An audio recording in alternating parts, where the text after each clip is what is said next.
RNC Chairman Reince Pribeus is not happy about the likelihood of a Trump nomination. And he showed that on ABC's This Week. I was really struck by a finding in the exit polls yesterday out of South Carolina. More than half of South Carolina voters feel betrayed by the Republican Party. They voted in big numbers for Donald Trump. Is his success an indictment of the party you lead?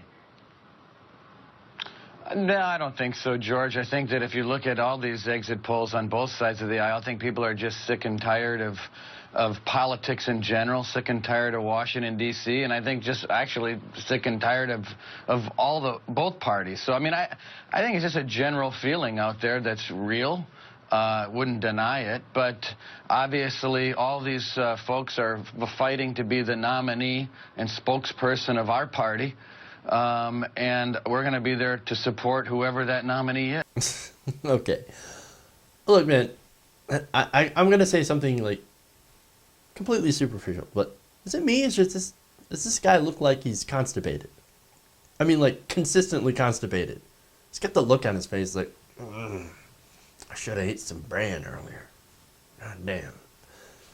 I mean, I wouldn't be surprised if he was, with the level of bullshit him and his party are full of. But anyway, non-substantive criticism aside, he doesn't look very comfortable. He's kind of like, I can't really say that I don't want Trump to be the nominee, but I don't really want Trump as the nominee. Now, George Stephanopoulos also probably got that feeling from him, and so he was going to press him on Trump. You talk about spokesperson for your party. When you talk about Donald Trump, just this week, he said that President Bush lied about weapons of mass destruction. That's, as many Republicans said, a liberal left position. He was called unchristian by the Pope. He embraced torture to fight terrorism.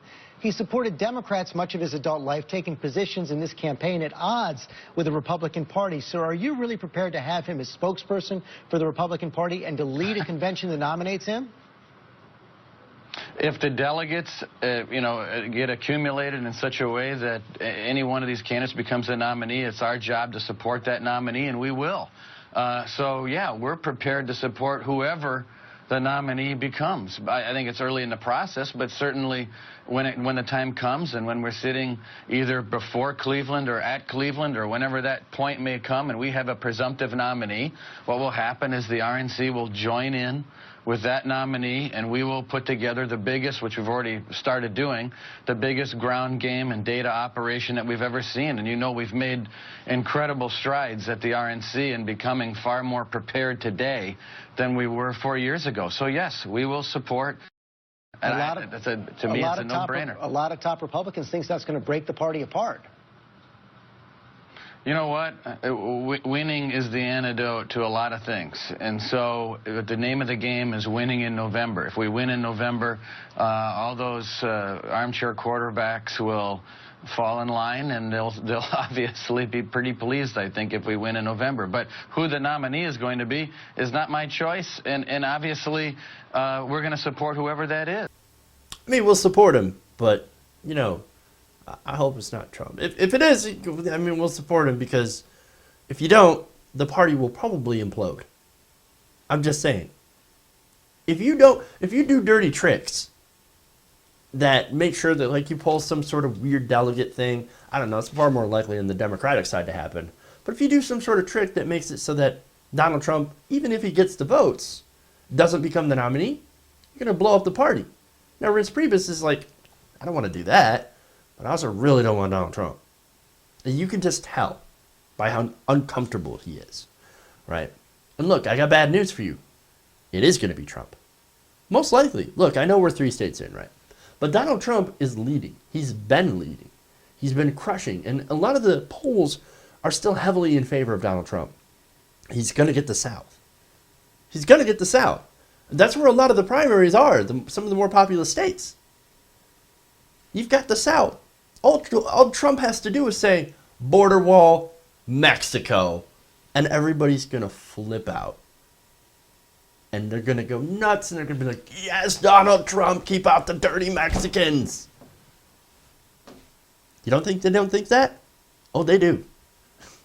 A lot of them do. In fact, we've got some polling behind that. Now, this is polling out of South Carolina. Now, this is among likely Republican voters who support Trump in South Carolina. This was done by public policy polling. Should the Confederate flag be flying over the South Carolina State House? Over 70% said yes. 70% of Republicans, well, the Confederate flag should still be. We should not have taken that down. Why would you take that down? Now, okay, some people think, well, that's just it's because our heritage. Well, then we go further. Do you wish the South had won the Civil War? A shocking 38% of people in South Carolina said yes. That's a majority. 24 said no. 38% were not sure. I don't know what's worse, the yes or the not sure. They're both the same number. But you've got somebody out there thinking, down in South Carolina thinking, boy, I'm not sure. I'm not sure if the South should have won the Civil War. The irony about this is that they wouldn't be deciding a presidential election this year. They wouldn't be voting in a primary, in an American primary, if the South had won the Civil War. They would have been a separate country. They didn't think about that. I don't know. Maybe I want to vote for Trump. I don't know about that. No, you wouldn't even be in the country. Remember, that was to make their own country where you could own people. God.